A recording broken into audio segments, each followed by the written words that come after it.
Welcome to Driving Performance. I'm your host, Tom Shea. I'm the co-founder of Agile Media Group. Today we're joined by Anouck Gotlib and Noah Wunsch. So Anouck is the CEO of Belgian Boys. They're on a mission to create whole ingredient foods with European twists so families can prepare less, smile more, and indulge better. They're in the business of fun and offer their delicious products in over 7,000 stores and online. Anouck leads a passionate team dedicated to growing more than just a revenue-driven business, creating joy for customers, bringing sweetness in people's lives.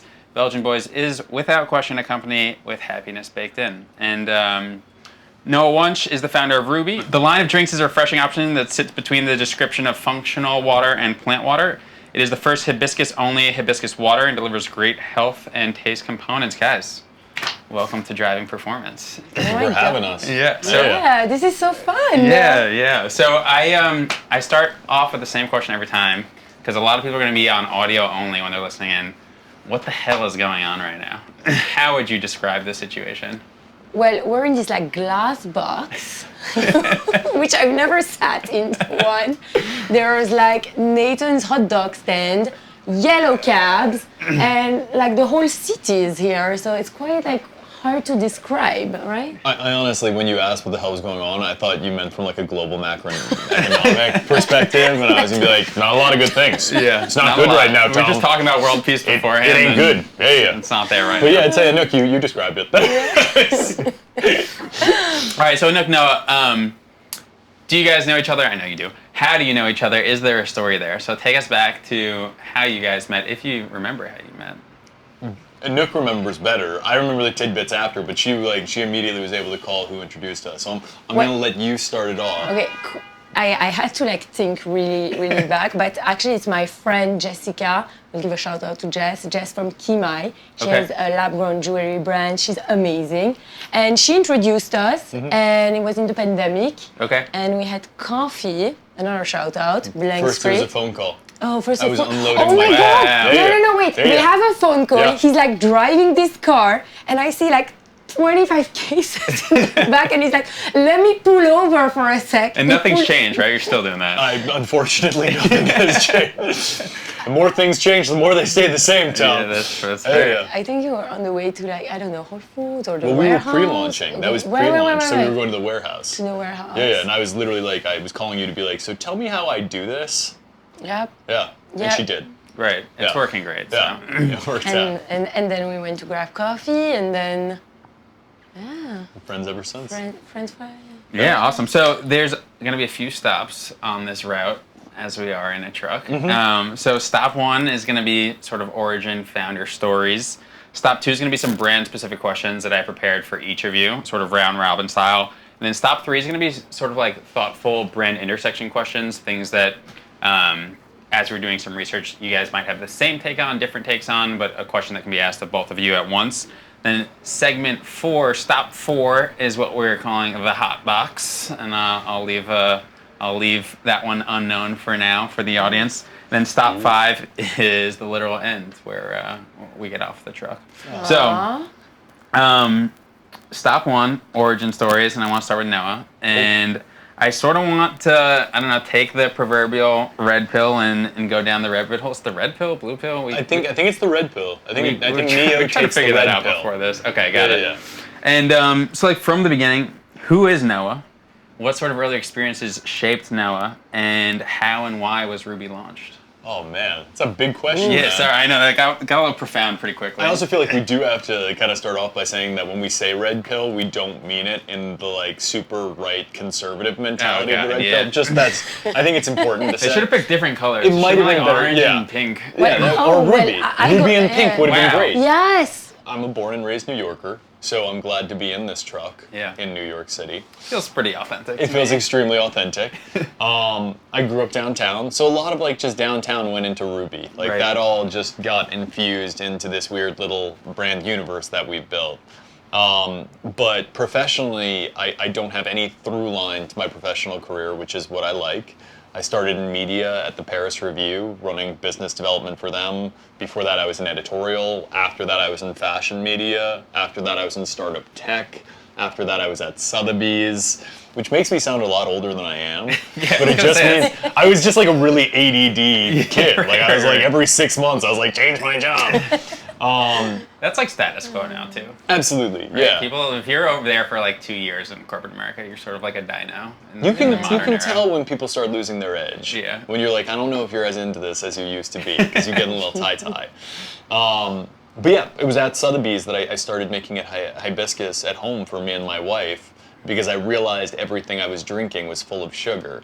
So I wanted to have something that was very flavorful, but didn't have so much sugar in it. And hibiscus does that. Did you have a specific crutch that you were, a specific A million crutches. You mean like sugar crutches? Yeah. Yeah, all of them. I have a terrible sweet tooth, though I have a very good diet. Right. But there was a moment, and this is like a shout out to Hallie Meyer over at Cafe Pana. I became addicted to her ice cream. Like it was an actual problem. Like I remember one specific day where I went out. We're shouting her out though? Yeah, we are, because We're addicted. We're addicted to it because it was the greatest ice cream in the world. But Yeah. I woke up, and this is like every night I would stop by with Kelly and be like, "Should we get some pints tonight?" And she'd be like, "Don't we have 3 pints in the fridge?" And I'd be like, "Yeah, but there are new pints every day. We don't want to miss it." Is that what they did? Like different drops? Yeah, they do different drops every day, and and it's Fire. the creamiest ice cream. But Kelly was out of town, Okay. so Kelly left me alone with pints of ice cream. Dangerous. Yeah. Dangerous. And I woke up in the morning and I was like, little espresso and ice cream for breakfast? Like, that sounds nice. Like, let's do that. That seems like pretty European. It was, too. yeah. And I was like, cool. Then I had Affogato. lunch. Yeah, then I had lunch with some friends. And all I could think about during the lunch was how I needed to have ice cream after it. So I went home and I had more ice cream. And I was like, well, that's it for me then. Like, no, I'm not going to have dinner. I'm not going to have anything. Then I went to dinner. And afterwards, all I could think of was like, well, you've already gone this far. So I had more ice cream after it. And I got sicker than I've ever been in my life. Oy. Which is it's not Hallie's fault, it's my own fault, because I ate Yeah, far you too brought much that ice on cream. yourself. Yeah. But that's just an example of like, this is why I had to get off sugar. Like I can go down the rabbit hole now. Right. Yeah. So hibiscus helped me get off all that sugar. And that's the origin of Ruby. Yeah. Yeah. And so why hibiscus? I think it's really interesting you talk about its tartness, but its ability to have that like sweet finish, and so that as like the catalyst. Can you speak on that a little bit? Yeah, I mean, the interesting thing is if you literally search the definition of sour versus tart, tart is defined by having just a little bit of sweetness to it. Like, that's the only difference between sour and tart. The tartness for me became way more addicting than the sweetness that I was used to. So I just started craving the tart more than the sweet. And then I started researching hibiscus and found out about all the amazing functional benefits. It's full of antioxidants, it's full of electrolytes, full of vitamins. So here we had this ingredient that had functional benefits. There we go, take a sip. That had functional benefits, had big flavor, and had white space in a category. The category hadn't been built or developed. And hibiscus as a search trend, literally just using Google Trend search, you'll see hockey stick growth for people searching for hibiscus. Yeah. So it took me 18 months to convince myself to this. I was like, I don't need to start a beverage company. And what was your wife think through all this? My wife's the best woman in the entire universe. She's amazing. She's the greatest. And we just like pleasant company excuse. We just like get her out? Should we switch You honestly out? should. Kelly's way cooler than I am. Like, Kelly's just the most supportive, wonderful human in the world. I wish she wasn't. In retrospect, I wish she was like, maybe this is a dumb idea, Noah. Like, maybe you want to think about this a little? She was like, no, this is great. I love the beverage. Let's do this. So, electric. yeah, she's the best.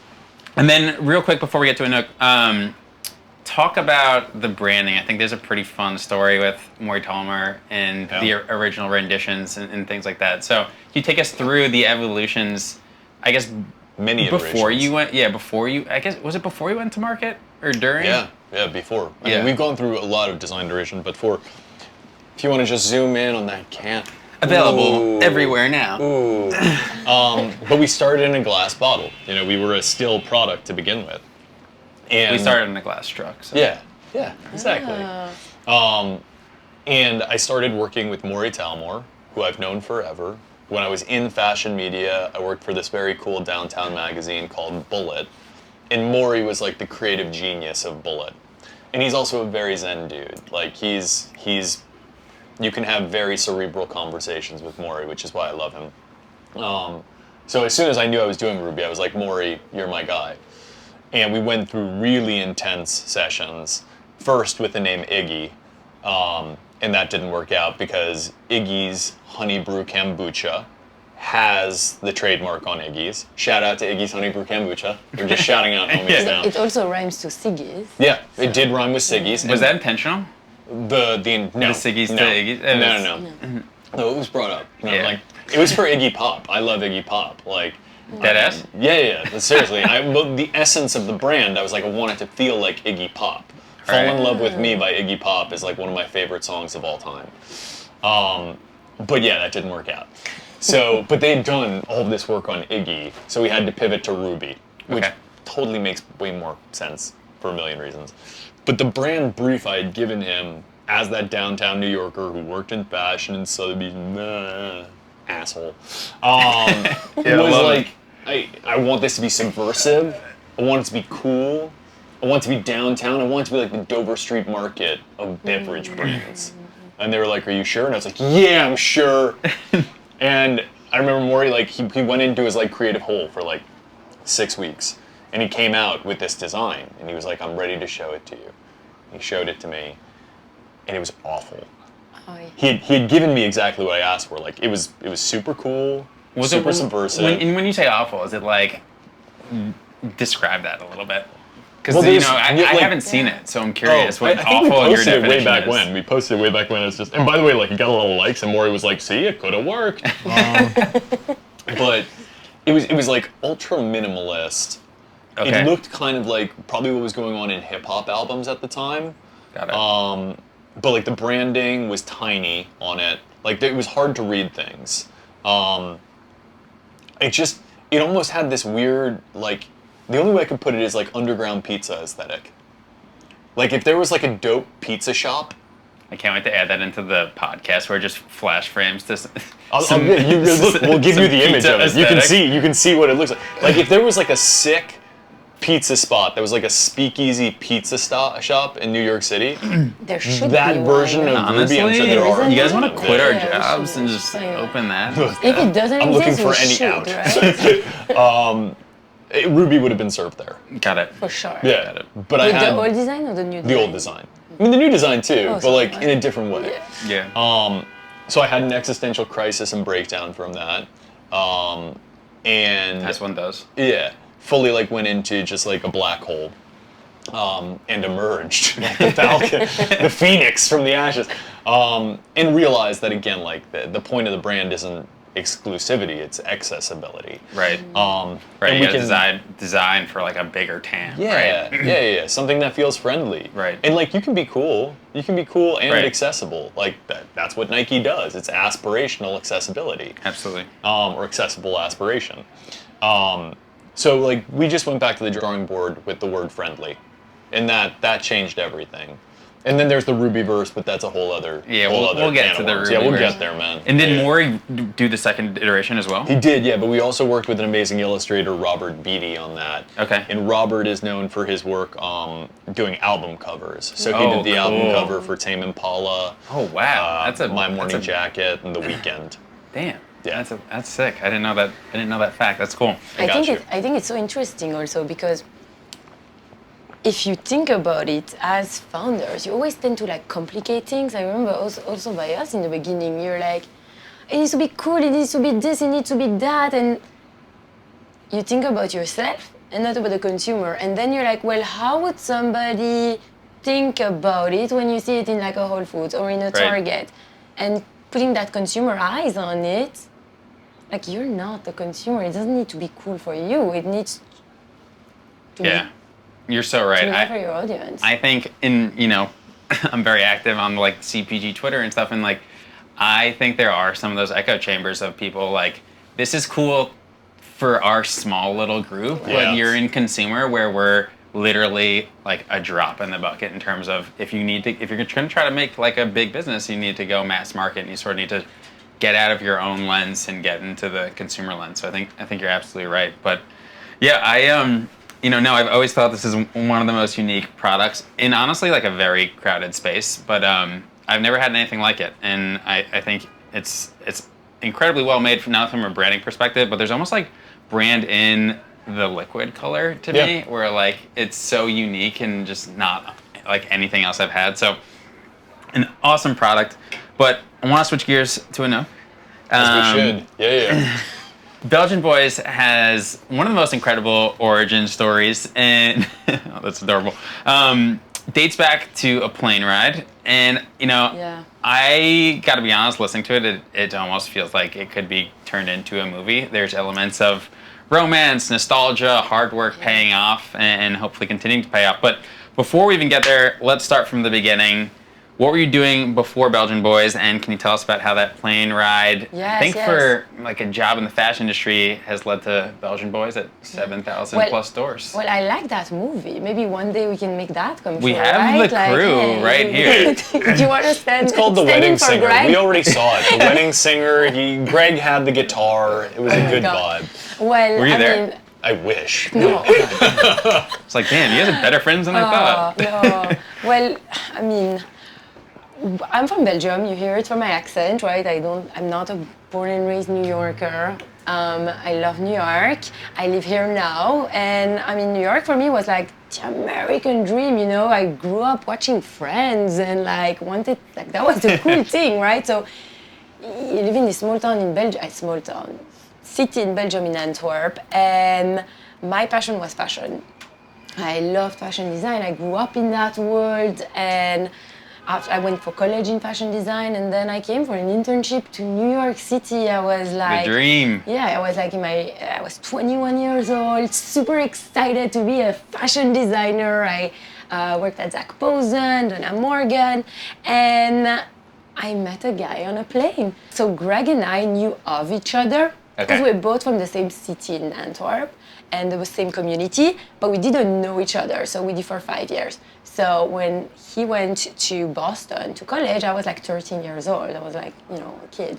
Yeah. And we recognized each other on the plane. Okay, I'm gonna tell you my version. He has a different version I'm to sure. the We'll have to story. get him on and let him Right? sling it. Well, he's like, oh, cute girl. My version, I met him on the plane, and he's like, wanted to start his company because basically after college, in college, he was just schlepping suitcases with his waffles that he loved for himself to enjoy the cookies, the waffle, the treats. Yeah. Taste of home. Yeah, and the American friends, like in the dorms, were like, oh my God, this is so Right. freaking good. It's like us bringing bagels to literally anywhere. Right, and it's like, well, now I bring bagels back to Belgium. When I go. Yeah. I don't blame you. And it's like, this is good, where can we buy it? And you couldn't find it in the US, all these treats, this quality, like the butter, in Europe, it's like the more butter, the better. Right. And it just makes you happy, and like maybe I should start a company and do this. And so he's telling me that. I'm just like, well, not far from here, 42nd Street and 7th Avenue. And at night, helping my boyfriend to, like, in my words, design clothes for the waffles. Because I'm like, can't just put a waffle in a wrapper on the shelf. And so we're like, let's make it look good. It's America, Hollywood. You gotta tell a story. People wanna know what it's all about, not only the product that it is. And that's what we did. And that's how Belgian Boys was born. I was just helping my boyfriend, who then became my fiance. And then, honestly, fashion was just super toxic Right. of a world. It's like, I was working, I think, 8 to 8, being treated, fashion. Yeah. It's just, you're kind of disposable. I picked up dog poop. I inventorized buttons. Like, you got a big bucket and like inventorized. Not as glamorous as that 21-year-old had in her head, I'm sure. Right. Well, one story. I was in Belgium in fashion it was the designer for the royal family, and the queen now was back then the princess, and so she was coming every month to like choose Right. her wardrobe, and I was there behind the scenes, just like looking, and they're like, she was hungry. And so she needed a salad. So I go get a salad. No, can you get a salad? I'm like, sure, I'll get a salad. Which salad? Whatever. And it was like literally like on the block. And I get the salad, and like literally 10 times they go, "Where's the salad? I'm coming!" And I'm like running in the middle of Brussels with the salad for the princess. Anyway, but yeah, so that was my fashion background. I loved what I did. I really enjoyed what I did, designing, the creativity. But I didn't like the industry. It was so toxic, and that's also, I think, when I left, Greg's like, "Why don't you do this with me?" I'm like, "I don't know, with my fiance. Working with family. It's like, this is quite important for me, this relationship." And we said, let's give it a try. And honestly, for me, it was like, well, if we do this, let's make it into a happy thing, like somewhere where I can come and enjoy, have fun. I mean, we're gonna make waffles and pancakes and cookies. Like, if we can have fun and make it happy, like, there's a problem. Right. And actually, happiness and sparking those moments of joy has become our mission. That's our why. That's the reason for being. Because life's hard. And, like, a cookie doesn't have to be, right? And Anouck, you talk, and it's interesting, right? Like, there's actually a bunch of people in business together as family. And so, Kim and Vanessa from AmSam, Chris and Greg from CrossNet. So you have one of, it's, I think from a public perception, it's a counterculture take, but it's funny that it seems to work so well. Talk about working with your husband, because you have a really, I don't know, like beautiful take on why it works. yes. I mean, listen, obviously it's like, you work with your husband. It's not always, we scream, we get upset, but I think in the beginning, actually, we were doing everything together. Like, check this email. What do you think of this? What do you think of that? And I think then you get on each other's nerves. And we got into a point that it was hard to have a conversation about the business until we actually gotten, my brother tricked me into a session it was in the middle of the pandemic. I told you this story, right? And my brother tricked me into a session with a mindfulness coach, both of us. So it's corporate mindfulness together. He said, "Yeah, you need to talk to somebody about your business." It was a Sunday morning. My brother's like, "I'll watch the kids." That's weird. Yeah, red flags going off everywhere. And so we go on the like call, and we're like, "Hi, so this is Belgian Boys," and she's like, "Talk to me about you." And I'm like, "What the hell is going on here?" Were you getting ready to pitch? Yeah, I was like, Belgian Boys and waffles and cookies, and anyway, it changed our life. Like, bringing mindfulness into our life has changed everything. And it's that moment in time that I understood that out of everyone in the world, Greg is the person I trust the most. He's my person. And we might not make the same decision. We might not agree on what is right, but I trust him to make the decision for the right reasons, because we have the same vision of what success and what it is that we want to do in life. Our goals in life and our goals in business are aligned. And I think that you don't always have that with other co-founder dynamics at every point in time, because I would say other co-founders started in the dorms, like two friends. Right. One goes and gets married, there's kids, the other one is a bachelor, works very hard, the other one I need to... And priorities shift. And with Greg and me, like, we know, like, our kids are a part of the business. The kids think their last name is Belgian Boys. It's like the funniest, also a bit weird, but like it's a part of who we are. I mean, I wear pink all the time because I love it, because it makes people smile. Yeah, it does. And it looks great on shelf too, which is a nice side perk. But the characters have names, right? The characters do have names. So that's Chubby and that's Skinny. That's Greg, actually. And Skinny, so it's two friends. Greg started the business with a friend. We love him. Yeah. He is now less involved with the business, and I took over, because behind Boys there's, Yeah, for a sure. girl. And yeah. Did you name your kids after the... I didn't, but you know why characters? So a lot of people ask us why characters. Right. And Belgium actually has a very big comic. Really? Okay, I didn't know that. Tintin, he's Belgian. The Smurfs are Belgian. So we grew up with like... The Smurfs are Belgian, I promise. Google it. Oh, I believe it. Yeah. I believe it. I'm just shocked. Yeah. And Tintin... Tintin I'm less shocked about. Yes, so we grew up with that. It was really a part of our culture. And so when we did the logo, it was really clear to us that it would be a character that eventually we can also bring to life. Yeah. Are you, I'm surprised you didn't have people at Expo West just in straight up handlebar mustaches running around with cool top hats. Yeah, well, next year. Next season. I think your bright pink booth does the trick. That's true. I think that stands out better than like two dudes with handlebar mustaches. Yeah, they've been like, oh, those are just guys from Brooklyn. So, you mean to tell me that I can integrate my shop with you in less than a minute? You store all my inventory across your 50 plus fulfillment centers in the US, Canada, UK, Europe, and Australia, and then fulfill all of my orders globally with over a 99% order accuracy rate? That's right. We do that for over 7,000 brands today. And you can do that for all my D2C, B2B, and Amazon orders? Yep. And when my next TikTok video goes viral or during the holiday rush, you can grow with me forever? Yes again. Dang, that's the ship, Bob.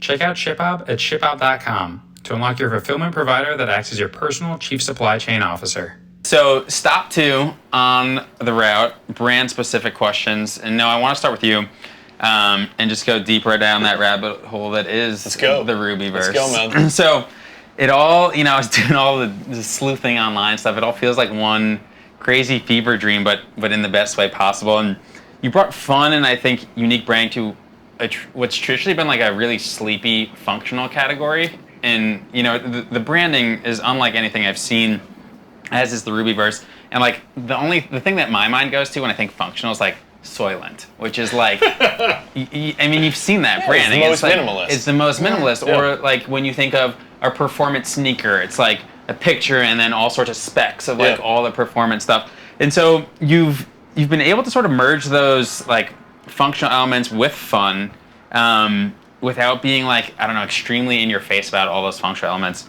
So might be a little bit abstract and better after the hotbox section, but can you describe what the Rubyverse is, and from a strategic perspective, why did you start the Rubyverse? Yeah. And are we in the Rubyverse? Like, We're not in the Rubyverse right now. We're not right now? No. Right now we're in a truck. Okay, that's fair. We're in a truck right now. But if you're drinking Ruby, a little bit of the Rubyverse is inside of you. Wow. Yeah. It's just nice, right? Yeah.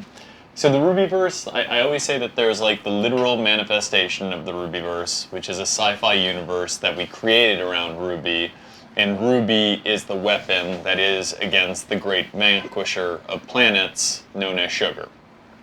So the Rubynauts and all of the creatures in there like Zobo and all these creatures that we have created within the Rubyverse are trying to fight this evil being that is slowly going from planet to planet killing people, which is a little darker when I No, put but it it's that way. also true. Yeah. It's like Yeah. it's an epidemic, to be Well, honest. the whole thing is like, very, very sincerely with beverage, what I found that was frustrating for me is everything says better for you. And they're putting that on because of the functional benefits, which are there for the most part. In some cases they're not, and they can make claims or they can get sued. But it's a dangerous thing to say better for you if you're really not better for you. We are living in a pandemic of our own where obesity and diabetes is rampaging the United States, and the key driver of overconsumption of added sugar is beverage, period. Like, sugary drinks are driving the overconsumption way of more added from like sugar. candy and stuff. Way more. Yeah. I mean, like, it's wild when you look at the data that, like, 50% of what we're consuming that goes overboard on the added sugar side Right. is beverage. So while it's dark that like we're trying to fight the forces of sugar, we really are trying to. And Right. the other part that a lot of people don't know about is the non-nutritive sweeteners. A lot of people call those natural sweeteners. I think like monk that's fruit and stuff? monk fruit, erythritol, stevia. Right. I think natural sweeteners is a dangerous thing to call them because it sounds organic, and it's not. They're non-nutritive sweeteners, i.e. you get no nutrition from those sweeteners, period. And also, how long have we studied those? It's well, I sort of mean- like one of those limited sample set things where you Yeah. might turn the page on the next generation and be like, oh, that was cigarettes. Oops. My bad. Yeah. Well, I mean, Sorry. I'm tried. not saying it's cigarettes by any means. Yeah, no, what I know. am saying is like what most people don't understand is the magnitude of sweetness on your palate for the non-nutritive sweeteners is usually exponentially greater than organic cane sugar or fruit juice. So you can be like, oh, I feel great. I have stevia, and this is better for me because my body breaks it down in a different way. But the fact is, it's training your palate by being about 1,000 times sweeter than sugar to want more sweet things. It's one of those things, like, best things. Do either of you guys like hot sauce? Love it. No, I can't. Once you start going, you gotta keep I'm going. obsessed with hot sauce. Yeah. And you just, it starts first, like you have a dab of sriracha and you're like, oh my god, that's the spiciest thing ever. And just and now becomes a you just vector. freaking, like, you now my can't put food's enough just a on. vector for my hot sauce. It's the same thing with sweetness, man. Like, Yeah. they're exactly the same thing. Your palate gets trained to crave these things, and it dulls the effects the more you have it. So we're really trying to put out a product that has actual integrity, and that really is better for you.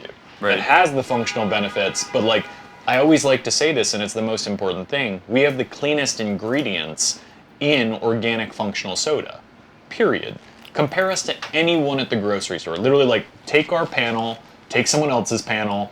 Usually there's a paragraph on the other one, and there's like a line on ours. Yeah, it's legit just carbonated water, That's awesome. cherry juice, organic hibiscus flower, blueberry juice for berry cherry. And that one has like Yeah. the most ingredients. That one, because it's 2 juices. Right. Well, you went with berry cherry. I mean, Yeah, that's a lot. berry That's a lot. cherry's We'll fire, allow it. man. And then there's the Rubyverse, how we built just like the brand elements, the idea of allowing people into our universe. Right. And we've created a bunch of rabbit holes, and I don't know how many people actually go down our rabbit holes, but like, what I always say at the end of the day is like, this is really hard. Like, Right. this is a very hard business. You said it yourself, Tom. Like, beverage is so freaking competitive. Totally. It's insane. So if we're not doing something that like makes us happy and turns us on internally as a team, we're probably not going to have that much fun doing this. So like, there's a lot of stupid stuff we put out. Like, I don't know how many people know about our intergalactic radio station, Mom Radio, Mysteries of Matter Radio. But it's awesome that we I did did. it. And we did it, like, Jacques Green did our first episode. Yeah, like, well, we had that's like crazy. an amazing DJ. Sam Harris from the rock group Ex-Ambassadors did an episode for us. Like, Right. That's so we cool. don't half-ass when we put these things Totally. out. Like, we really commit to, like, we want to be a value-add brand for our customers, but you have to work a little bit for it. Got it. So, I don't know if it's Man, going to work out really- for us or not, but we have fun with it. I love the I love Rubyverse. All right, and then Anouck, sort of on the flip side, well, so first off, Ruby and Belgian Boys, I think, are both like functions of globalization. Like, obviously from Belgium, but also where you're sourcing all of these natural ingredients. And Ruby's had a lot of success taking like a futuristic angle. And yet Belgian Boys is sort of that intersection of like nostalgia but Yeah. modernization. And so, it's very interesting. Obviously, they're both seemingly winning hands, but can you talk about nostalgia and sort of like the evolution of the breakfast product as it pertains to Belgian Boys? Yes, definitely. I mean, nostalgia, it's such a big word. And I think when I came to the US, like nostalgia for me was Belgium, right? It was those Belgium treats. And I was like, when we launched the brand, like, people are gonna buy that because they wanna be remembered of the streets of Amsterdam when they traveled and they walked and they had the Belgian waffle in Antwerp or in Brussels. And over the years, we've understood that our consumer, or most of our consumer, has never been to Belgium. Yeah. Some of our Have you consumer. been? I've not. I've been. Oh. I've It's not. beautiful. I thought it was great when Anouck Yeah. was like, as you can tell from my accent, I'm from Belgium. And it's like, When I said, as you can tell from my accent, I'm not from here, right? Yeah. Fair, And- that's fair. and, or you're really good at faking it, one or the other. Yeah, like, and it's been so. I said so. I could see that they didn't know where Belgium is. It wasn't relating to them, right? And that nostalgia that I had, you couldn't be that. You couldn't have that nostalgia. And so over the evolution over the years, what did our brand become? It's that comfort food. Why do people buy Belgian Boys? Why do people buy our crepes, our pancake? Because it's just, happiness. Right. It's quick, easy, delicious, yummy, and you don't need to think about it. And then how do we get to breakfast? Think about it. Our target audience are moms, young families. I didn't grow up here, but I hear my generation grew up eating Eggo waffles and Eggos. Pop-Tarts. Did you? Oh yeah, What did you absolutely. eat? Toaster strudels. All of the above. Yeah, Oh yeah. yeah. Which was your favorite flavor, Pop-Tarts? Pop-Tarts? Probably the strawberry frosting. Yeah, it was for Yeah. sure strawberry. Yeah. It was definitely their best SKU. Well, do you still believe that today? What? I know I don't need that. No. Okay, would you want to give that to your kids? No, no shot. No. Okay, so that's what we do, right? Our generation ate Eggo, waffles, and Pop-Tarts, but that's not what our generation will want to give our kids. We want to give them Belgian Yeah, Boys. that's so true. And think about it, that first hour in the day, I have 2 kids. Oh my God, it's so freaking stressful because you have to get dressed, the kids have to get dressed. You're like, where's the backpack? I need to do the lunchbox, something spills. What we have for breakfast is not something I want to think about. And I don't know what you both eat for breakfast in the morning, but it's probably a version of the same thing every single day, Totally. right? Unlike dinner or lunch where you can go Monday pasta, Tuesday tacos, Wednesday pizza, I don't know. You're not gonna do Monday acai bowl, Tuesday pancake, Wednesday cereal, It's streamline. done, right? It's the most habit-driven meal of the day.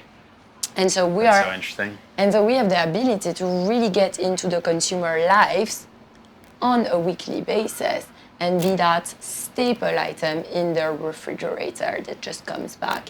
And that's really where we found our sweet spot to really be that solution for our consumer. Yeah, and I don't know if this was intentional design or you sort of walked into it, but you think of like LTV and stuff when people are so regimented in like a, and honestly probably the same with beverage too, if I'm being honest, where like you like something, you like it, you're not really deviating it from it too much. Right. And I think, we have also our cookies. Right. Our cookies play a different role in our assortment because even if you're very brand loyal, it's not like you're gonna eat the same cookie every single day of your life, right? It's gonna be in your pantry. You're gonna want one time this brand, one time that brand. I crave like chocolate. I crave like sugar, like raspberry or whatever. Totally. But with our crepes, pancakes, that's where the consumer you can also control. Yeah. You can't control your kids' day, but you can control that first hour of their day. And I want to make sure my kids Start live off right. with a smile, Yeah, right? I love it. And I'm able to. And you got the sweets too. You get them later in the day too. Yeah, You put it in for the sure. lunchbox. All right, no. So, Jing Gao from Fly by Jing's also on the show. She recently retired her frozen dumpling SKU, and she did it in a pretty hilarious like breakup post. We call it a conscious uncoupling, which I thought was hilarious and like something like a celebrity PR agent would put out. But Ruby started as a still line of hibiscus water, and fast forward to today, you're discontinuing that line, leaning further into functional sparkling beverage. I think it's a good lesson in consumer feedback and just following the data and obviously the leadership strength to make those decisions when you need to make them. But how'd you make those uncomfortable decisions? Maybe it wasn't even that uncomfortable, to be honest. Maybe it was like a glaring one you were excited to make. But take us through what led to that decision. Yeah. I wasn't an uncomfortable one, is the good news. Yeah. Like, you kind of brought this up before, where it's like, whether it's Twitter CPG, or whether it's your friends, or whether it's whoever, like, that represents a drop in the bucket of the opportunity that is mass at grocery. So you have to be hyper nimble, in my opinion, and iterate based on what they're telling you. Right. Not only them, but the market at large too. Where's the growth coming from? Where's the opportunity? But we do a ton of field marketing. Like, that's our #1 marketing channel, period. Oh, we're gonna get to that. Yeah, You're a psychopath. Yeah, I am a psychopath, very sincerely. But like, I don't tell people when I'm demoing that I'm the founder of the company, because I want them to be honest with me. Right. You And just as like, soon as- dude, I'm like some just. Well, I don't say anything. college They student. assume. They assume that Yeah. I'm whatever I am, man. But then there are a few times. I mean, some people have said some horrible things to me, and I'm like, "Well, it's my company," and then they'll be like, "Oh, keep chugging, man." Yeah. But again, like, consumers don't lie to you. Like, Right. they're going to tell you exactly what they think of your product, and it's up to you as the founder to listen or not. I think anyone that puts out one product and is like, "This is it," unless they've won the lottery, they're insane. No shot. Like, again, even we're not done iterating. Like, we're gonna keep changing our can label. To your point, we need to actually start educating better on the functionality of our product. We don't do a good enough job of that right now. So we're working on a new label already. 2 years in, like I like to say, like, we've done 9 SKUs in 2 years. Now 4 of those were still, and those are gone now. But like, the can label has probably had 3 or 4 iterations since we launched it 1 year ago. Like, you have to keep changing. Totally. So for me, I don't find any discomfort. Like, all it says to me is progress, and it shows evolution, and that we are listening to our customers, which is a really hard thing to do. Like, I do believe a lot of people don't demo because they're scared of hearing from their consumers what they actually think of their product, because it's not fun. That part ain't fun. I remember when we got discontinued the first time, I was like there was an embarrassment about it, right? And maybe I was younger also, and I was embarrassed, and I was like, oh, no, it's gonna ruin the story, it's gonna ruin the numbers. And I look back at that, and I'm like, what the hell were we thinking? It was the wrong aisle, the wrong shelf, too much stores, the wrong product. It just made 0 sense. Our cookies were at the bottom shelf of the cereal aisle because they wanted to make, the retailer wanted to make breakfast, like waffles, cookies. Yeah. Didn't make sense, but I remember it being like such a embarrassment. And I look back at it now and I'm like, such a good lesson, right? And I wouldn't be here had I not gone through that. So yeah, the consumer, for sure, you take the consumer feedback, but sometimes it's also about the learnings that you get through it. And similar, we actually just discontinued our dessert lines because it wasn't the right thing to do for our company. Yeah. And we had way too many. We launched 7 flavors at once. It was just not the right thing to do. And it's about saying, okay, like, that was not the right thing to do, and it's okay. I think the analogy I would draw, at least from like, you know, I'm also in this founder ecosystem, obviously in a little bit of a different lane, but I remember having to like fire our first employees and being like so upset with myself, like, you made the wrong decisions, you didn't like vet them enough, like, you're playing with people's lives, like, you know, it emotionally devastated me. But I do think as you mature and you grow, the equation sort of becomes either you make the tough decision that needs to be made and you save the business and create the most amount of jobs for the most amount of people, and like this gets a chance to become something that, you know, can employ thousands of people, or you can't step up to the plate in those hard decisions, or you didn't follow the data and what it was telling you.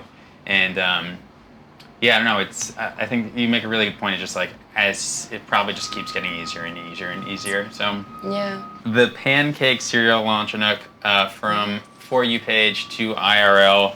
Can you first describe, I guess, what the viral trend was, and then how you're able to bring this product to life? Yes, definitely. So remember in the pandemic when people were at home and there were like a bunch of things going viral, like we're baking sourdough bread from scratch. Yeah. And The Google search trends for like how to bake bread were right. So everyone was insane. like at home and baking and cooking and enjoying this extra time that we now have. And so there was this woman, her name is Sydney, and she was making pancakes in the morning. And she had extra batter left, but there wasn't enough batter to make a pancakes. So she made like tiny one on a griddle. And then she's like, oh, this is so cute. Let me put it in a bowl and eat it as if it's cereal. Named it pancake cereal. And it went viral on TikTok. So there's 1.7 billion views on TikTok. How many people are there in the world? Like 8 billion. Yeah. So a So lot like of a pretty good percentage, population, yeah. so this, I guess, and so many people started doing the trend, like pancake cereal, making tiny one with like a tiny ladle, turning them on, and like making them with colors, and really just enjoying pancake as if it's cereal with like maple syrup or with milk. And what we saw was people spending a lot of time to make pancakes. Because everyone was like, love this trend, but it took me 2 hours. I'm never doing this again in my life. So we pride ourselves by making things quick and easy and delicious. And Greg, I love my husband, shout out to Greg. But he's so good at what he does. Literally, he He's the innovator of the brand. He's the visionary entrepreneur. And his passion is product innovation, product development. He's like, I can do this. I'm going to do this and we're going to commercialize it. And so we did. And so we revived the trend and we launched it at Target in February. And it literally went from your For You page, FYP, to IRL. I feel like that I cannot pull off those three. You did great. I believed it. Yeah, I understood it. Yeah. We'll let that go. The first time our team was like, for FYP, IRL, I was like, are you sure people are going to get this? But I think I'm super proud of what we've achieved there because I think, you think about innovation and innovation in our industry mostly is like about flavors. Maybe you launch in an adjacent category and that's pretty cool. It's kind of expected, but it's really cool. And what we did was take a trend on TikTok and brought it to life. And I don't think that's been done yet. And it was really amazing to see the feedback. It exceeded, honestly, any expectation I had, both from industry and the consumer. They were just like, I had like, our accountant sent me a text. He's like, his daughter was like 13-year-old. She's like, losing your mind oh over my it. God, I saw this on TikTok and they made it real. And oh my God. And like, it's like, our accountant. I'm sure you're going to get so much earned media too. It's like, it's back. Yeah. Thank God. It was, and it tastes so freaking good. Like, the reviews blew my mind away. It was just, the products just taste phenomenal. How soon after the trend did you start like actively thinking of it as a brand, as a product? So Greg like told me and he was like, I'm gonna do it. I'm like, what the hell is he talking about? Like, Greg, right when he saw it. Right. And he convinced, I guess, the organization, like, let's do it. And in the beginning I was like, no. And then you start thinking about it, you start designing it, and you start to see that this could actually work. But it really exceeded any expectations we had. Awesome. All right, how you guys doing? We're at the next stop. So We're at the next stop. Here we go. One thing that I think is particularly interesting, like I have a co-founder, Anouck obviously built Belgian Boys along her now husband's, and you're solo founder. It's a fact. And I don't know how you do it. I think Max is like, we're so good at like this you can sense when they're like dragging and then you have to like grab by their shoulders and pick them up. But like, how have you just sort of managed working through building the business on your own? Like, who do you go to when you need that support? Yeah, it's not for the faint of heart. It's very difficult, but any business is. So for me, I'm very good at keeping in touch with other founders. Anouck and I text on like probably a weekly basis, I would say. Wow, We get coffee on a monthly basis. I literally never get texts. Tell him you're always looking for the money. It's not. It's fine. We can cut it out, right, Get it guys? out of We the can cut it damn out. truck. Keep it in. You keep it in this podcast. Sandro from Sanzo, who we all the know best. and love. Yes. Like Sandro and I are texting constantly. Me and Whitney over at Swoon. Tommy Swoon, over really at good Sound. Like literally like. And Sandro is a solo founder, so he and I definitely get to lament and kvetch all the time. And Katie Wilson, another solo founder over at Belly Katie's Willy. Yeah, amazing. Katie's the best. Belly She's Willy, also, oh, man, and she's they're also with her crushing it, smashing. husband. Is she? Yeah, with her husband, right? She is. Yeah. But so for me, it's like it's talk to friends and get tips from them. And there have been many a time where I've sat down with Anouck for coffee and been like, "This is it. I'm done. I'm done." And Anouk's like, "You're not done yet." And I'm Not like, yet. "But Not I yet. am, right?" And she's like, "Nope, not yet." And I'm like, "God damn it. I guess I'm not done yet." So it is, and it's important to check in with each other because again, like what I say about this being hard is true. Like it doesn't matter if it's beverage but it's worse in beverage. But it doesn't matter if it's beverage or snacks or anything. It's really, really difficult. So, especially when I meet a new founder, what I'll tell them is like, this is my cell number. If you're just having a bad day, text me. Like, because it happens. And like, I'm here to tell you, I'm probably having a bad day too. But like, because we both are, we can feel good about that it's not just you. You're not alone. Right. Yeah. And that's key. Just maintaining a network of people who I trust and I can look to for advice as well. Yeah, and we all came from other industries. I mean, Yeah. I think something that's very clear is there's nothing like this community of people. Yeah. It's actually like night and day. I remember, weaving my way through corporate America, and like as each rung you got up, it got more and more toxic. But I mean, the coolest part, and especially in New York, I think specifically, there's so many people that are in this game with us, and everyone's first response is just like, how can I help? Who can I introduce you to? And it's one of the most rewarding and satisfying things. But Anouck, do you have any mentors or people that you have in your core circle that you turn to? Well, this is one. Yeah. And I mean, so much what Noah said. Like it's like such a roller coaster. You want to celebrate with someone on the highs, and you need somebody to be like, I get you, and someone like, yeah, this freaking sucks. Like, and if you're not in CPG, you don't get it. Like, because it's not like you can call your friends. I mean, you can, and I have amazing friends. But it's like, oh, again with Belgian Boys. And like, they support, they love, and they're biggest cheerleaders. But like, I talk about like investor and this and that. Okay. What? Tell me something else, right? Like, but your CPG community, they get it. Other mentors, I mean, I have amazing friends in the industry. Denise from Partake, she's my like bestie. Love her. And then I'm grateful to have amazing investors. So my biggest role model, I want to say, became our investor, Danny Lubetsky from Kind. And that's like a pinch me moment. I think I met him at Expo, right?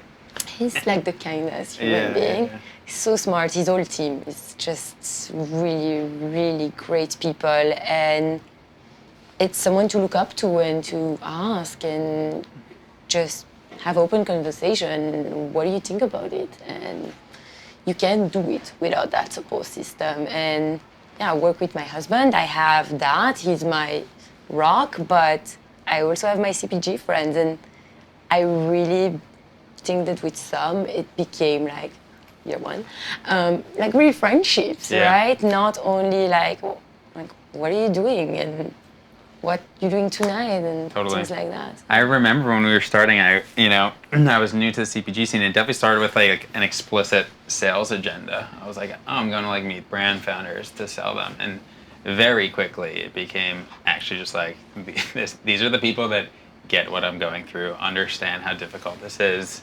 want to find ways to be helpful, and now like we still go to those events, but you won't hear me talking about like you should work with us like ever. And so it's really, I mean, there's nothing like, I think, the CPG community. I think we'd all agree. Over 7,000 customers like Pet Lab, Chamberlain Coffee, Hero Cosmetics, Spikeball, Dossier, TB12, Pit Viper, 100 Thieves. Tens of millions of packages shipped every year. 50 plus fulfillment centers across the US, Canada, UK, Europe, and Australia. An app store with 50 plus integrations like Shopify, Amazon, NetSuite, and many more. Managed inventory distribution, D2C and B2B fulfillment capabilities, 99.96% of orders shipping on time, 99.95% order accuracy rate. Yep, we're talking about ShipHop again. We know picking a fulfillment partner or 3PL is not easy. And equally importantly, we know you never want to have to move or pick another one. That's why we partnered with ShipHop. From 0 to 100 million in sales, ShipHop has you covered. All right, we are getting to stop number 3 on the route. Some brand intersection questions that I'd love to dive in with you guys. So the first one, I sort of want to talk about the evolution from D2C to retail and how that has changed how you guys operate your respective businesses. So I think start with where your product's sold today, as like, plug yourselves. And how have you had to sort of just like adjust your organization to reflect what is honestly like a fundamentally different operating model? Do you want to go first? Yeah, I'm happy to. Go for it. We've been retail first from the get-go, period. Like our pre-launch partner was Whole Foods and Foxtrot, and we've been expanding those relationships since. We're in 4 regions of Whole Foods now. We're in Fairway, Westside Market, all over the Northeast, the Mid-Atlantic, and I kind of say that we're up and down the East Coast and parts of Texas now. We opened up the West Coast last year, but I think we made the strategic decision this year to really kind of let the gas off there. Again, it is that mentality of like making some of the hard strategic decisions. Totally. So that you're not throwing good money after bad, because New York City is expensive enough. You throw LA into the equation, separate side of the country. Becomes hard to support. It's extremely hard to support, and it's extremely expensive to support when there's so much unrealized opportunity if we just did the Northeast, there's literally tens of millions of dollars to be found in revenue just in the Northeast. Right. We're expanding that to the entire East Coast plus Texas, so even then, we're a team of 4. Like, we're tiny. So it's about being hyper-focused. 4? Yeah, man. Dude, Yeah. you're a magician. I don't know how the hell you do that. I appreciate it. Yeah, Oh my we keep it goodness. lean. Yeah. But yeah, so retail has always been a focus. We have direct-to-consumer on Ruby.fun. We have Amazon. We honestly push more people to Amazon than we do our website, because the fact is, fish where the fish are. Yeah. People are on a site with the intent to engage and buy, so I'd rather capture them there than try to pull them to their web experience. Yeah, but that's us. Yeah. Anouck, how about you? So we also were retail first. We started the business in 2015. And we, I guess, similar. We went from like New York bodegas and we're just with our car in the beginning, going around. And we then really brought in retailer specialty. Today we're in mass retail, Target, Walmart, Costco, Whole Foods. I'm still like, wait, what? How did that happen? We were a team of 5 before the pandemic in 2020. And actually that's when we got the FOMO about DTC, because we're like, oh my God, everyone's going to buy online now, and we didn't have any. So we just like bleached the garage and started doing our own DTC orders. Greg and I at night, I don't know, thousands of orders in the pandemic. And I say the FOMO because it really was a FOMO. I could see like that our consumer wanted to buy us. I could see all these. It's like it's justified FOMO. Right, that there was all this hype about amazing DTC brands like Magic Spoon. Like Gabby's amazing. What he's built there is like super inspiring. And fast forward 3 years later, our consumer just doesn't shop. We actually shut down our own website in January. So literally 3 months ago. Reason being, if you think about your consumer experience, okay? First of all, we weren't making money with it. Second of all, our consumer, like, think about this. You buy this. For it to make sense for me to sell it online, I need to sell like a bundle of 10. Yeah, Okay? the shipping just. Yep. Yeah, the Screws shipping, you. but then Are you we're cold, very storage? smart. Cold storage is Yeah. such a complicated game. So complicated, but not only that, you get 10 of these at home. Where the hell do you put them? Like, it doesn't even fit in your fridge. And so we're supposed, then it get to their door, it was hot, you need to reship, complaints. Like, honestly, we weren't doing a favor, not to our consumer, not to our company. And we decided, our consumer wants to buy it as an incrementality to the eggs, to the yogurt, to the milk, to the dairy set where we merchandise in retail. We pioneering a category, refrigerated breakfast.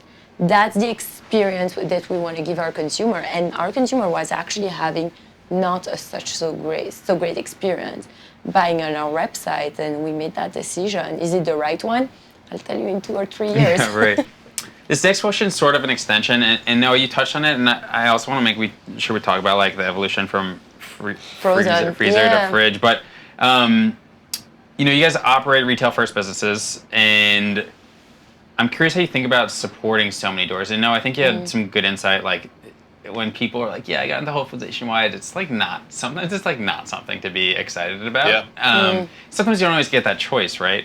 But supporting so many different stores and so many different retailers that have different demographics with different like consumers, like how do you guys think about supporting so broadly? And I think, no, I definitely want to talk about demoing and Anouck, I think what you unlocked with the transition from frozen to fridge is really fascinating. So please, I would love to hear you guys speak to that. I'm making you go first this time. I always go first. We're mixing it up. We're mixing it up. Let's mix it up. Let's go.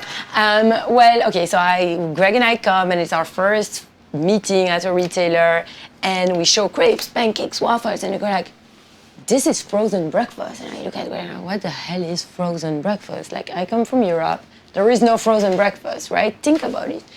Breakfast, you eat it every single day. Where do you buy breakfast food in the stores? You buy eggs, you buy milk, you buy yogurt. Americans buy orange juice in the morning. It's all refrigerated, right? Yeah.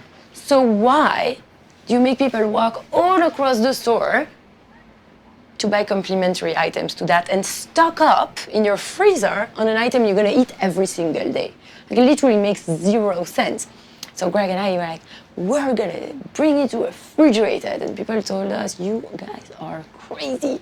No one's ever going to do that. I mean, we've been in business since 2015, and we actually went to frozen breakfast. And we were actually doing great there. Buyers were happy, our velocity was contributing growth to the set. But deep in our gut, we were like, our mission, what we can do best at, what we can be best at in the world is making European foods mainstream. And for us, that's not only better product, better ingredient, the taste. It's also about the experience. It's about how the consumer shops. In Europe, that's refrigerated. It's about how the consumer enjoys. You know, in America, people walk with their coffee very, very fast. And like, I mean, we're in New York, right? In Europe, we sit down, we have a cookie, we enjoy it we have a coffee with a cookie, we sit down, we chill, like when we grab coffee, and like, you know, take 5 minutes, enjoy your day, it's fine, nothing's gonna happen. Anyway, we now, in 2019, we had the opportunity at Walmart to test the refrigerated breakfast, and we tested in 65 stores. It exceeded any expectations. We matched our Walmart velocities with Whole Foods frozen velocities, which in our industry, for a young emerging brand, is not common, right? And so from that, we grew Walmart since 2019, so in 4 years, to close to 1,000 doors. We launched at Target, we launched at Whole Foods, we launched at Meijer, we launched at Kroger. So many retailers. We're now releasing case studies about refrigerated breakfast category, captaining that, and really pioneering the way the consumer will shop. I believe there's going to be lots of innovation in this set that we're creating, that breakfast destination in the store. And I'm super excited about having that growth and what it's going to do in the next few years. It's really, you know, for all the no's that I got. How did you get them to take that? Because clearly, you know, you're looking at hindsight's 2020. You were right.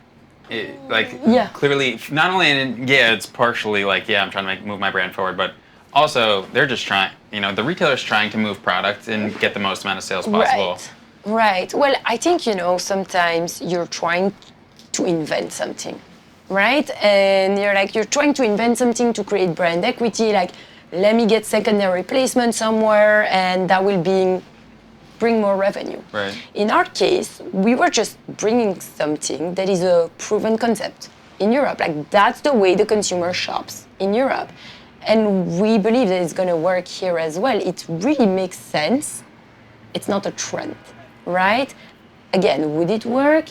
It could have been a complete flop as well, but we wanted to prove it, and the velocities, the incrementality, really, that's where we see it works. And, you know, to your point, I do remember being in the frozen set, and it was always about, okay, promotion here, demo here. Like, really, we needed to educate the consumer. And where we're at right now, we're finding that our biggest marketing tactic is just merchandising. When we're on the shelf, you can probably figure it out because the adjacency. Right. Yeah. It's so, like, our consumer, in their basket, you find X, strawberry, Nutella, Lucky Charm, and Tropicana OJ. And I'm like, wait, what? That's our consumer. And then when you understand who your consumer is, you really understand what it is that you need to be doing. And for us, that's just putting it on the shelf, making it look pretty in pink, and it comes off the shelf. And I think when you find that sweet spot, what works, you just go for it. Totally. No, you're unlike anyone I've ever met in the context of retail support, in that, correct me if wrong, every Ruby knot needs to do demos each week? Yeah. We have one in the South right now doing 2 or 3 demos a day. Wow. Yeah.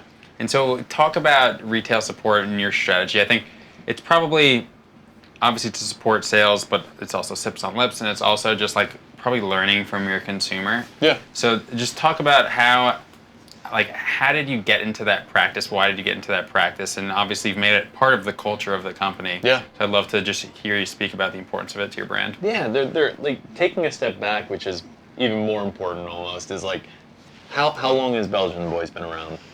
We started in 2015, so like 8 years. Yeah, 8 years. We've learned a lot. Brand penetration takes years. Time. It takes Time. years and years. I think a lot of people, like I remember in 2016, Spindrift was everywhere. And I was like, oh my God, look at this new brand that just launched this year as a consumer. Yeah. But Spindrift had been around since I think 2008. Wow, I By didn't know that that. time. I mean, Vita Coco, coconut water, the same. It hit brand penetration probably in 2011, 2012, where it was everywhere. But both Zico and Vita Coco were started usually around, I think, 2000 or 2001. Yeah. I think that certainly myself as a founder getting into the industry, we don't fully understand the time metric that is required for brand penetration for that pickup rate. To Right. create the mentality that a consumer comes in with education on who you are and the knowledge to know I'm going to buy that thing. So a lot of people, I think, are assuming that just by being on shelf, people will grab it. And that's, I think that's a fallacy. I don't think that's real. I think that's where a lot of people chase door growth, which can be dangerous. And it goes to Anouck's Yes. point on like, and Totally. yours, where it's like, With growth. I've got Whole Foods National, like, Yeah, sick, dude. I crushed it. Talk to you in 3 months Yeah. during the reset. Well, maybe. Look, again, some people have a fantastic time of it. And it is up for the founder to take a step back and be like, how well funded am I? Right. What's my strategy in these locations to make sure that I actually am flying off the shelf? I remember, like, we got Whole Foods Northeast pre-launch. That was 50 locations pre-launch in the Northeast. And at first you're like, I got that. 50 doors? We good. And then you're like, well, only 13 of those doors are in New York City. And you're like, what is Morristown, New Jersey? Like, what is Morristown? What's West Orange? What's West Orange? I don't know anyone in these places. Why are people going to buy my product? So again, like my whole mentality is it's not up for you to assume that the consumer knows why they need to buy you. You need to help educate them and explain.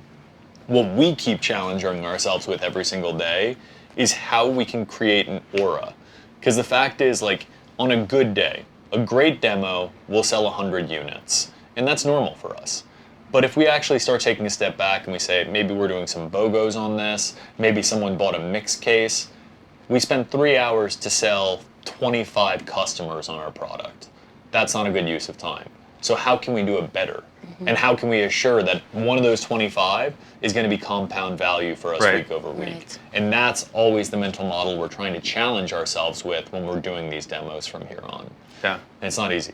Yeah. I think also to time, yes, it takes time to build a brand, but as the business and the company, it takes time to make mistakes and to understand. Yeah. The still water, right? Like, you did it, you understood something else, and you went somewhere else, and like you can't do that. You can't assume that the first product you're gonna launch is going to be. I mean, some people have success like immediately, but I think most of the story is like years and years and years. Like refrigerated, we started in 2015. The first refrigerated breakfast was in 2018 at Costco, and then 2019 mass retailer.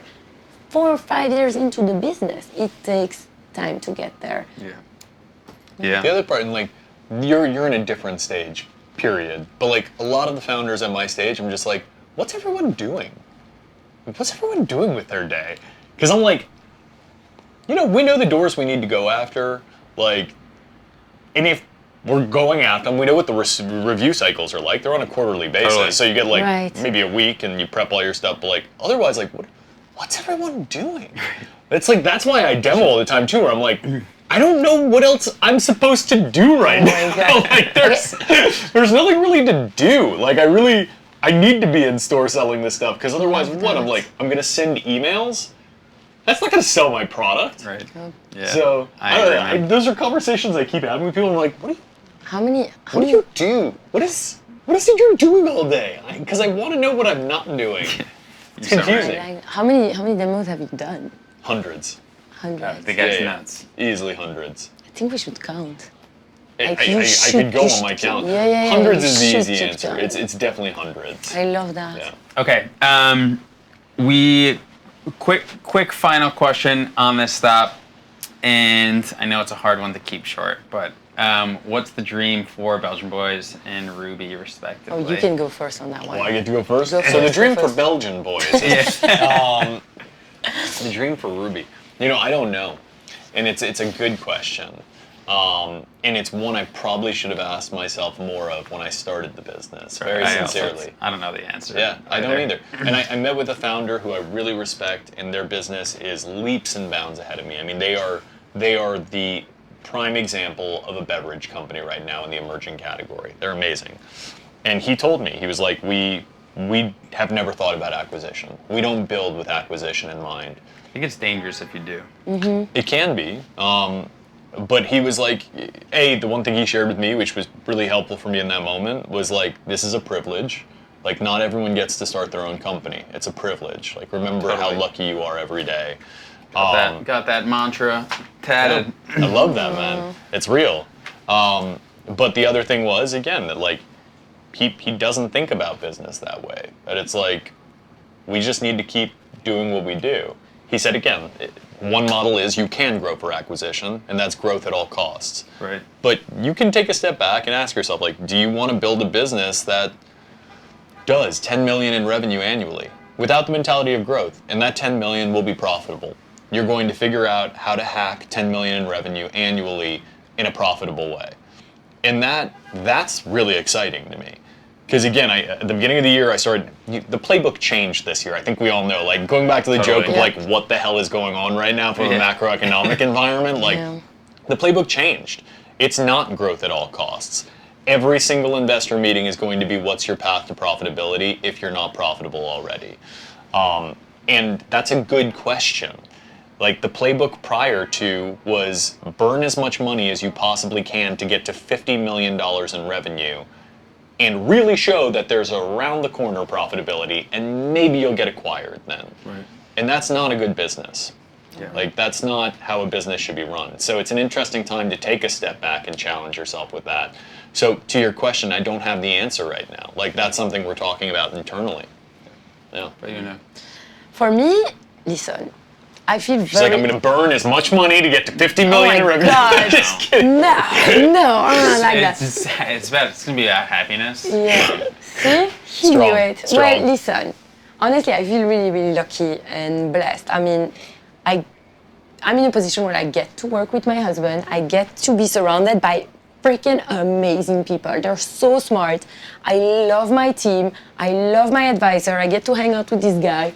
And like, I love what I do, right? I read this book from Simon Sinek, Infinite Game, changed my life and my perception about everything. It's about the concept of, in life, there's two different games. There's finite games and infinite games. Finite game, think about like basketball, soccer. Right. There's two teams, there's maybe many teams.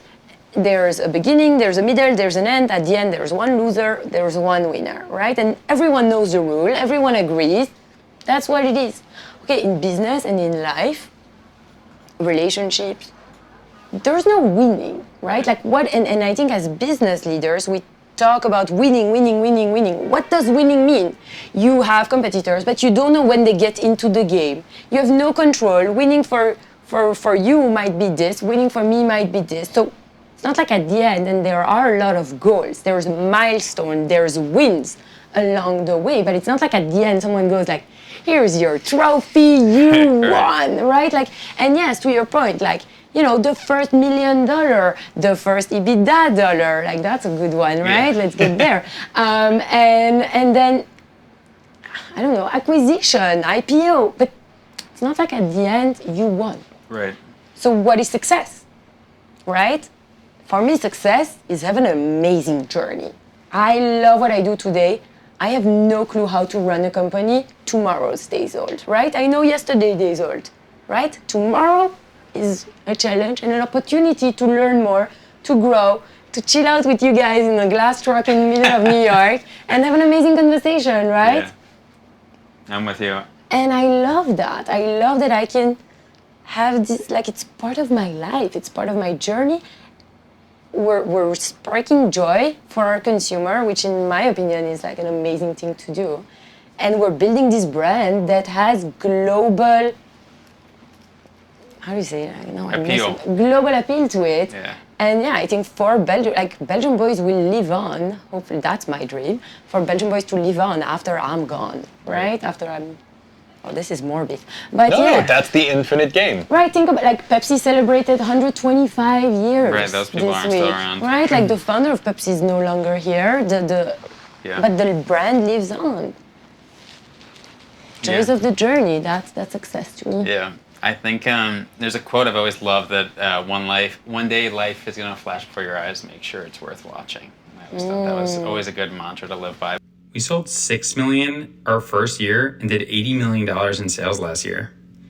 That's what the COO of Adventure Challenge, a longtime customer of ShipOb's, shared with ShipOb the other day. The pace of growth for Adventure Challenge has been insane, but it wasn't all positive. It started with a failed crowdfunding project. Then investors assured them that their business would fail. They raised $0 in outside capital. And it somehow only took a few years to hit $80 million in sales. They started off fulfilling all orders themselves. They'd have U-Hauls packed with thousands of products, making endless trips from their storage unit to the post office. It was not scalable. It was definitely hurting their growth. It definitely wasn't fun. That's when ShipOb started their partnership with Adventure Challenge. By being able to focus on growing the business and product development, sales took off like a rocket ship. While Adventure Challenge initially focused on D2C sales, their popularity started driving other conversations. They started to stock several hundred smaller boutiques across the country, then Francesca's, then Kohl's, and while they're based in California and most of their customers are in the US, the word of mouth and viral videos on TikTok and Instagram started driving demand around the world. So then they started filling orders out of Canada, and then the UK, and now Australia. From a failed Kickstarter and getting $0 in outside investment on day one to over $80 million in revenue, Adventure Challenge has defied the odds and built a global powerhouse brand alongside their partnership with ShipOb, who's there to help you completely unlock your brand's growth. Read the entire story at shipob.com/adventure-challenge. So we're at stop number 4 on today's route. It's a game called the Hot Box, cleverly named after sort of like the hot seat, but it's going to be a this or that game. So I'm going to ask you, A or B, and we'll have Anouck answer first, and then Noah, you answer right after her. Cool. And the goal is to try to do it sort of like quick, so you Quick. don't get to think about it Yes. too much. Beach house or ski house? Beach house. Beach house. Coffee or tea? Coffee. Coffee. Oh my god. Sunrise or sunset? Sunset. Sunset. D2C or DTC? Retail. Neat or messy? Neat. Messy. Corgi or golden retriever? Golden. Both. Sorry. Both. Winter I or love summer? dogs. Summer. Summer. Tennis or golf? Tennis. Tennis. Pineapple pizza or candy corn? I'm European. I'm not eating that. Pineapple pizza. There you go. Yeah. Live music or DJ? Life. DJ. Advertisement or advertisement? Second. I don't even. Advertisement. Live in Second. space or underwater? Oh, live in space, like up in space. Right. Underwater. We got a whole. This thing has like I a would- little I would take the salmon river. UFO on Yeah. it. It's hibiscus, water, and yes, it's part of space, but look. All right. That was supposed to be my answer, guys, huh? All right. What about you? all right, What I about would live in you? the Rubyverse. I think that's a fun place to live in. Okay. All right. We'll accept that. Fight one horse-sized duck or 1,000 duck-sized horses. Horse-sized duck. Oh my god. I don't know. I'm like answer. imagining stuff Easy here. answer I for go me. with his answer. Sweet snacks or salty snacks? Sweet snacks. Sweet snacks. Call, text, or audio notes? Text. Text. Reading or writing? Reading. Reading. Work remote or work on site? On site. Both. Do laundry or do the dishes? Neither. Neither. Jinx. Yeah. You're supposed to pick one. I'm sorry. Twitter, LinkedIn, Instagram, or TikTok? LinkedIn. LinkedIn. Wow, really? Dancing or people watching? People watching. Dancing. Yeah, I'm with you. Cocktails or beers? Cocktails. Jinx. Feel Oh too my hot God. or feel too cold? Feel Too hot. cold. You get one animal to protect you against a horde of zombies, gorilla or grizzly bear? Grizzly Grizzly it bear. starts with Yeah, a G. grizzly bear. It starts with a G. Give up bread for life or cheese for life? Bread. Cheese. Air guitar or air drums? No, drums. It's drums for me. I think it's drums for me too. Yeah. Air drums. All right, cool. Board games or video games? Board games. Board games. You betting $50 on red or black? Red. It's red. I'm just wondering about the psychology of that. Yeah. No. Start early or leave late? Start early. Start early. Fiction or nonfiction? Non-fiction. Both. Where do you want to travel to next, Europe or Asia? Asia. I mean Asia, yeah. But Jamaica. Jamaica next week. Rich and famous or rich and anonymous? Rich and anonymous. Playlists or podcasts? Podcast. Both. I know I'm supposed to pick one, but I'm just being honest It's all right, with it's who all I right. am. Cardio or weight training? Neither. Cardio. Yeah. Pancakes or waffles? I played the fifth. Belgian Boys. Yeah. There we go. Speak to animals or speak 10 languages? 10 languages. But it'd be so great to talk to my dog Indy. I'm just like, Dude, those pigeons. probably you can 10 talk to those languages. pigeons out there. 10 languages, 10 languages. all right. Yeah. Netflix or YouTube? Netflix. Telepathy or teleportation? Teleportation. Trucks or billboards? Don't fuck this Trucks. up. Trucks for sure. Trucks for the win! All right. Receive good news or bad news first? Bad news. Oh, first. Yeah. Yeah. Yeah, the bad news first. All right. Well, the bad news is we are at our final stop. Hey, nice segue! Look what Gotcha. he did! But guys, honestly, it means a lot. Thanks for joining me today. Want to give you guys a chance to plug yourselves. So for people who are listening, where can they find Ruby? Where can they find Belgian Boys? Where can they follow up with you guys, learn more about you guys, and then we're at. I love it. Ruby at Ruby4Fun on Instagram. We're for sale at Whole Foods, Central Market, Fairway, Westside Market, all over the East Coast, Earth Fare, Mom's Organic. But if you're just looking for something quick, we're at Amazon and direct-to-consumer Ruby.fun. And Belgian Boys is available at Target, Walmart, Whole Foods, Meijer. You don't need to brag about it. Well, I can. I I'm worked just hard saying. for it. Earned it. And you can reach me on LinkedIn. And thank you so much. This Yeah. was awesome. This was great. Thank you. And So, it was so fun. I was so happy to be with this guy. Yeah, Yeah, likewise. so, all right. Well, let's go check out some of those places. Let's go. Let's go.